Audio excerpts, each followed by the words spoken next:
bruxismo noturno, pessoal, ele traz uma característica, tá, muito associada com patologias respiratórias, tá, como a apneia do sono, que sobrecarrega as vias aéreas superiores e sobrecarrega a cadeia muscular anterior.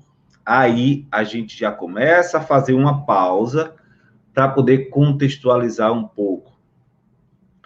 Quando eu tenho sobrecarga da minha cadeia muscular anterior, eu tenho sobrecarga nos meus músculos supra e infra-ióides, tenho sobrecarga nos músculos laríngeos, eu tenho sobrecarga na tensão do meu tendão diafragmático, do meu tendão central, tá? E quando a gente fala em apneia do sono, a gente fala em dificuldade de expandir caixa torácica.